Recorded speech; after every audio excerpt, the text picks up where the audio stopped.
back. Okay. Everybody awake?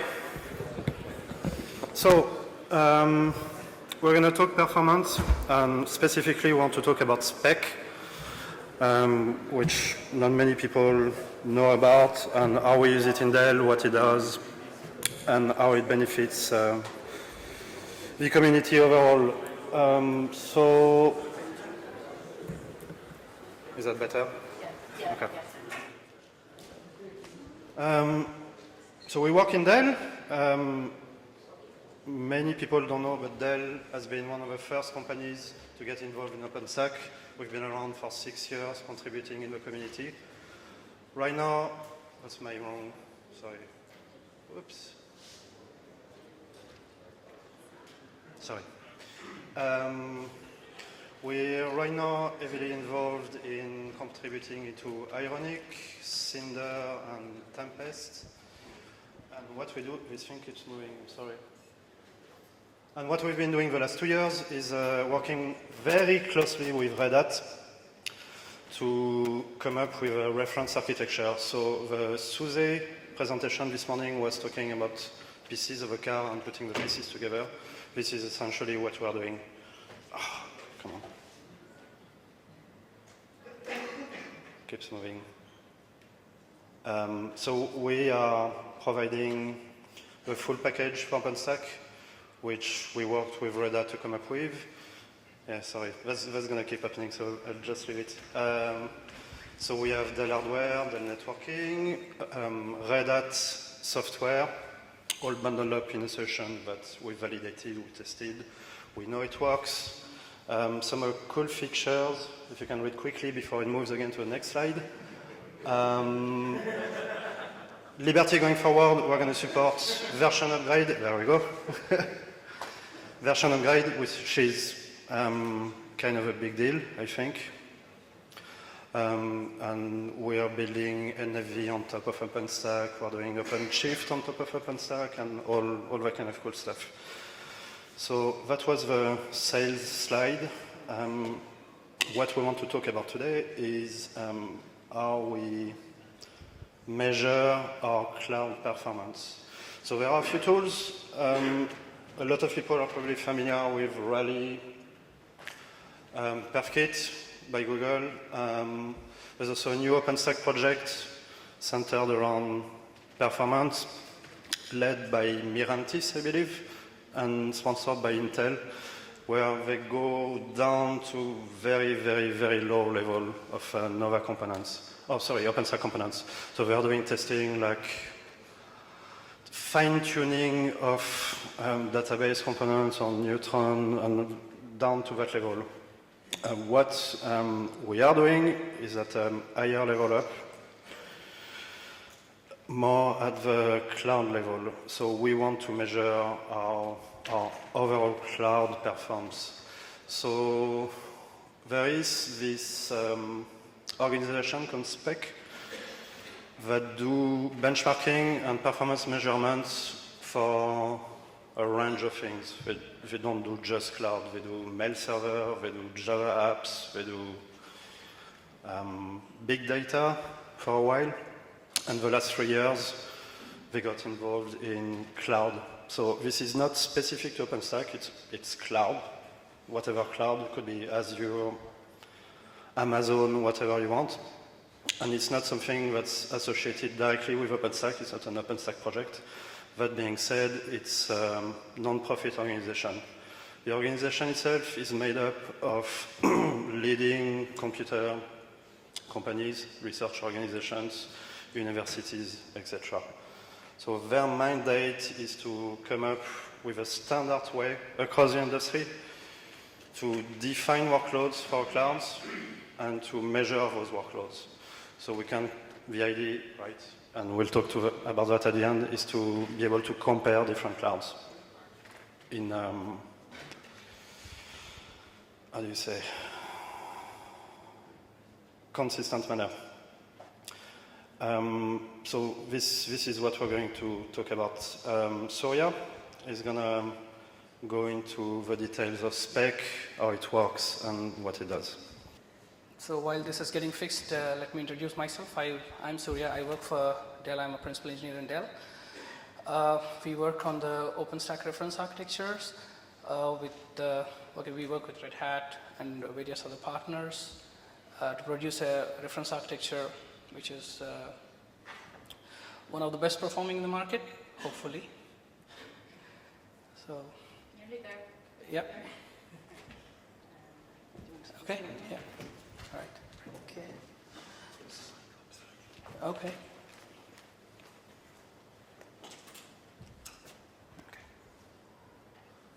Oops, sorry.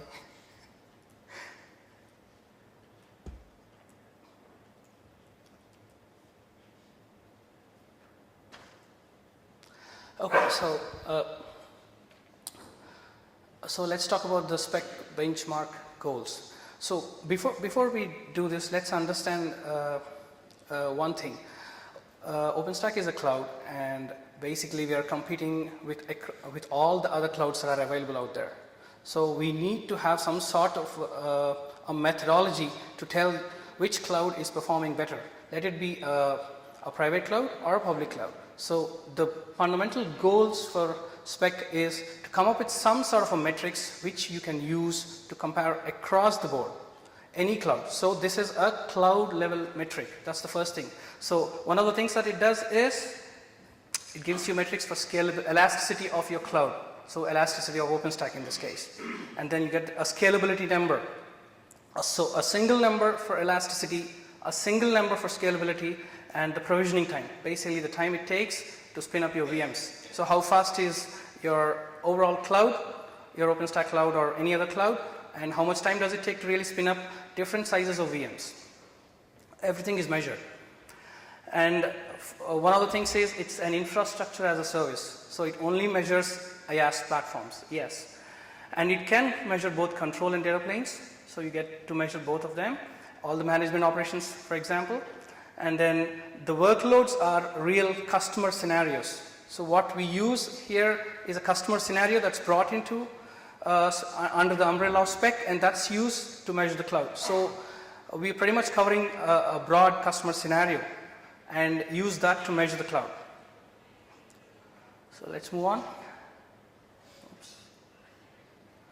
So the benchmark model is, as I said, is an infrastructure as a service model where it can be a white box or a black box. For example, white box is something which is a cloud where the performance or the benchmarker who knows everything about the cloud. He knows the hardware, he knows the software, he knows all the internal details of the cloud.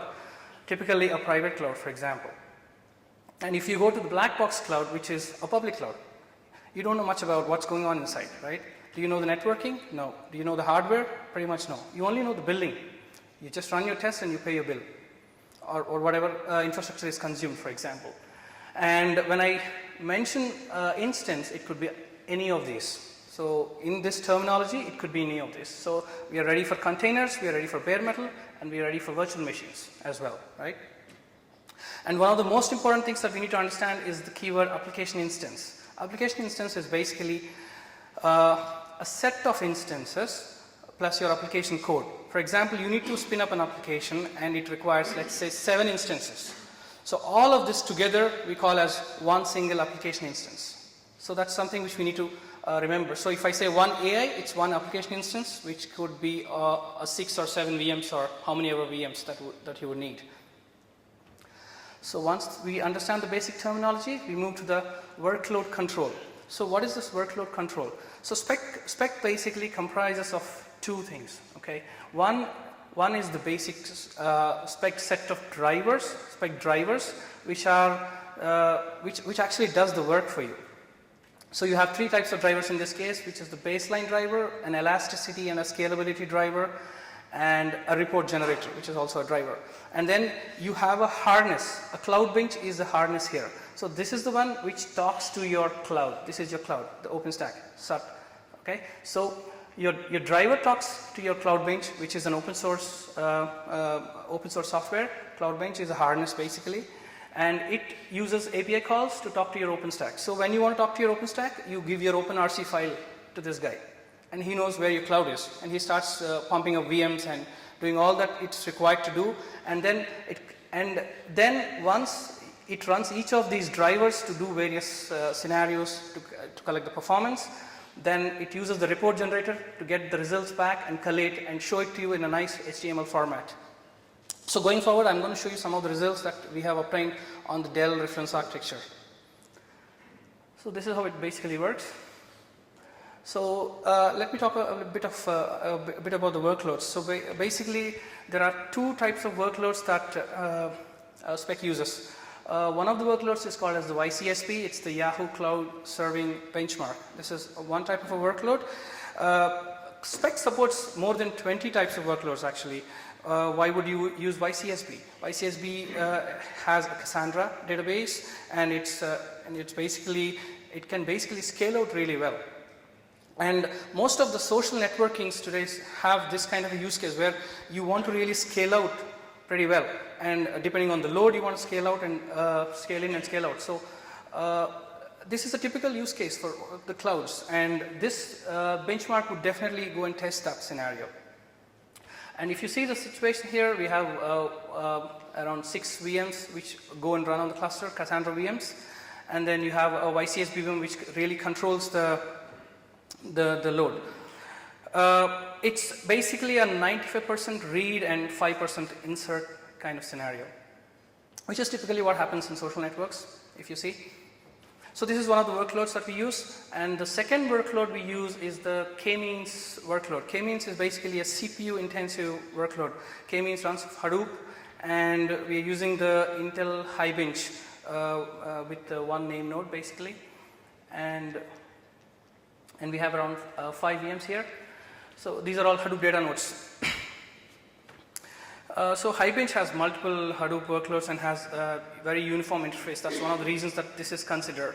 And it has a built-in data generator as well, which is required for us to generate the numbers and get it back to the report generator, which I have showed you earlier in the workload control section.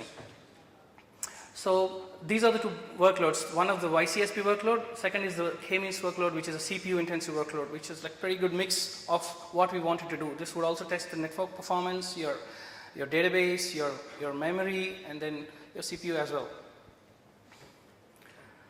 So moving forward, so a typical life cycle of an application instance from Spec's perspective. So from the time you want to really run a performance on Spec, how does it really start? So if you look at the extreme left side of your screen, you have the actual provisioning time metric, AI provisioning. AI is the application instance provisioning time metric, where it collects the statistics from the time a request has come in to the cloud via the cloud bench harness, and it starts collecting the request, the time it starts to for the AI provisioning request, and it goes all the way to when the app is really ready. So that's the initial metric for how long does it take to provision. This would be later used to calculate your provisioning time. And once that is done, the second part of the application instance is the data generation, which is required to generate the data for your actual application run. This is the data that you pre-generate and then use that into the third stage, which is the actual start test. For example, if you're doing Hadoop, you need some data, so the generation phase is here. So from the data generation point to the actual end of test is called as one AI run. So it's called as one application run. And once you have this one application run done, then the report is sent back to the cloud harness. That's the cloud bench, which is sent back again to the report generator.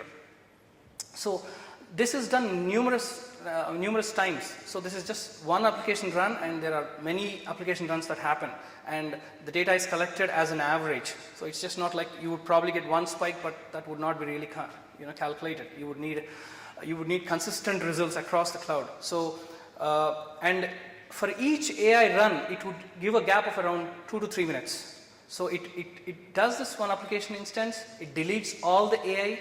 So AI is all the 5 or 6 VMs that you spin up on your cloud. Then it waits for some time, then triggers another AI. So it's like a sequential thing that happens.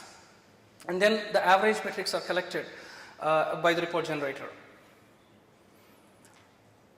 Okay, so as I mentioned to you earlier, the benchmark, there are two phases for benchmark, the baseline phase, and then the second phase is the elasticity and scalability phase. I showed you that as a part of the workload control diagram, these are the two drivers. So as I said, this is to determine the performance of single application instance, and you have at least 5 runs that happen on the baseline. And there are 2 baselines. One, since we have 2 workloads, we have a k-means baseline and then a YCSB baseline. So these baselines are run, and then the actual performance of the cloud is understood. So how fast is the spinning time of the VMs, how fast is the network, how fast is the throughput, and everything is understood. Then once this is understood, the next phase comes into play, the elasticity phase. So you have these baselines in place where you know the numbers of your cloud, then it does this elasticity phase and the scalability phase to understand how elastic your cloud is. So, and one more important thing is these two are run in parallel. So you would probably have 5 or 6 AIs running, and then some of them belong to elasticity and some of them belong to scalability, and they are done concurrently. And these run until the stopping conditions are met. Stopping conditions, I'll talk about the stopping conditions soon. So here are the stopping conditions. So this is an important thing to understand. So when would it stop really? When would the benchmark stop? You don't go and stop it. It automatically stops. And if 20% of your application instances fail to provision, that's a stopping trigger. So it's not going to continue with the benchmark anymore. So this could be an issue with your hardware. It could be an issue with scalability. If it's public cloud, typically you should be able to scale as much as possible. You know, there's no limit to that. But this is theoretical. Nobody can scale that far, really. You know, so there is a stopping point. If it's a private cloud, definitely you'll stop at some point. So the most important thing is this 20% of AI failures would trigger a stop. Then a 10% of AI if a 10% has errors, that's really bad. So probably application instances have some issues, that would stop. And then if you can go and manually set the manual number of application instances that you want to run and stop after that, you can do that as well with this setting, the third setting. And apart from these 3 conditions, you have another thing called as quality of service violations. So if things are not going really well in your cloud, for example, you have triggered this on your OpenStack, and let's say you had a problem with your network, or let's say one of the OpenStack services died, and things are not going well, and your application instances are not responding. So there is some sort of a violation that's happening underneath, right? So some of these violations are also calculated. For example, when it runs the k-means test, and if it finds that so it's less than or equal to 3.3 of the baseline phase, that's the metric it looks for. Similarly, it has similar metrics for throughput on YCSB and the read responses and the insert responses. So all these responses have to happen under these timelines. If any of this does not happen, it's a violation. It's a quality of service violation, and that would trigger a stop, and literally your run has failed, and you probably want to go fix these things and rerun. So that's how it works. So these are the stopping conditions that would continue. And what do we collect? That's the most important thing. That's the interesting thing. What do we really collect? We are collecting metrics at a cloud level.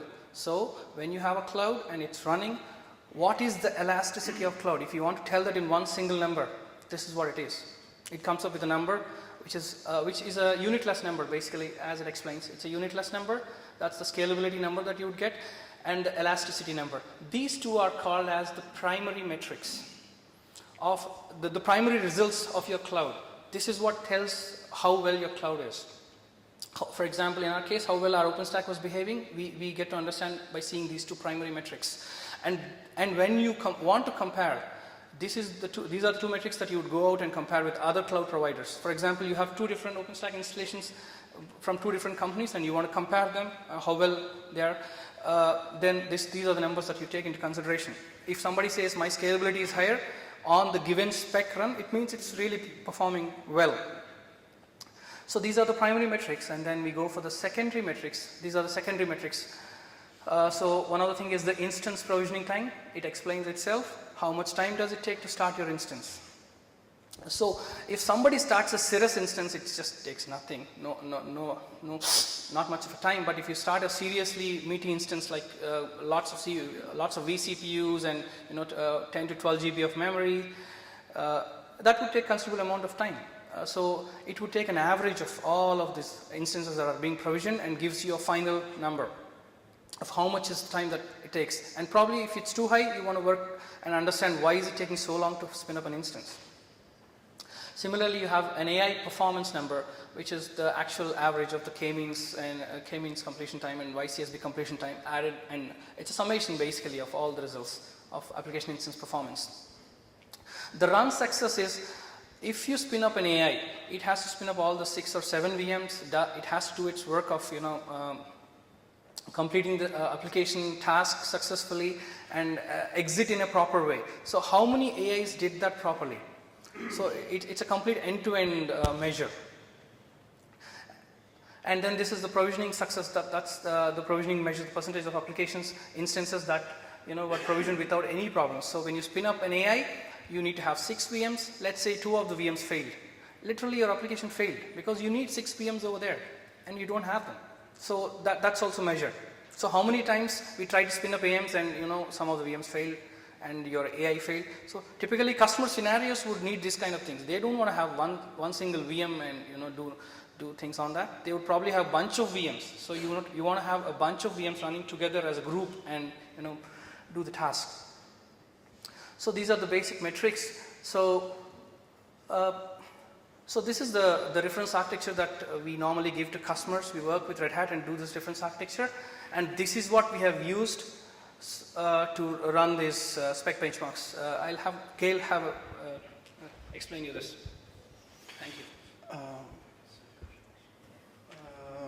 It's a cloud in a cloud. Oops, again. So similar to the architecture Adrian was talking about this morning in Workday, we have an undercloud, which is a full OpenStack deployment, so it's like full-blown OpenStack. And because we have OpenStack, we have Ironic and we have O. So with that, we deploy from bare metal another cloud on top of OpenStack. And this is what the customer gets, and this is where your tenants go and your actual production cloud, if you want. And this is more like your management cloud. So this is what we run our benchmarking against. This is what we do with Red Hat.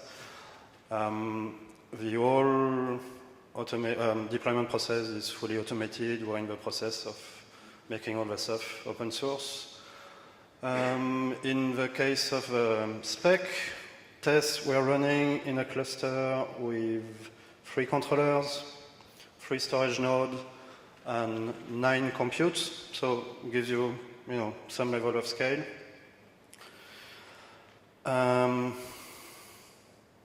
This is an overview of the network architecture. So it's a little bit more complex than stuff we saw this morning. It's very resilient.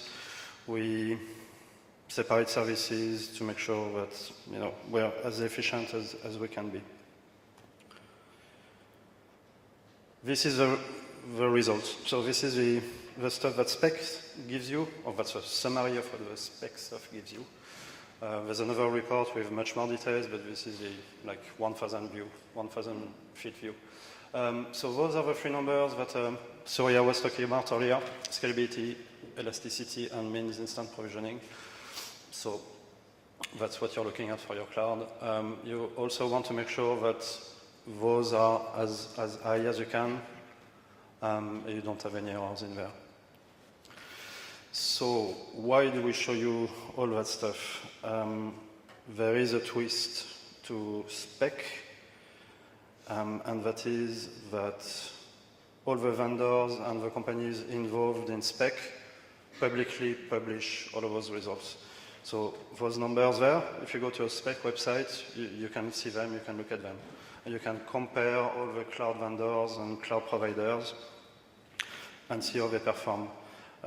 You can get involved, be part of a Spec community, let's call it, run Spec yourself, see how you measure or you compare against the rest of the industry. So that's kind of cool. It's something that we can't really do in OpenStack because we don't want to publish our results and start a war between all the vendors. But I think from a user and customer point of view, this is kind of cool. Or even from an engineering point of view, you can see how we compare to each other. Those are some references if you want to know a little bit more about Spec. Again, results are available. There's plenty of technical documentation if you want to dive more into how it works and what it does. And I think that's a wrap. Any question on any of that stuff?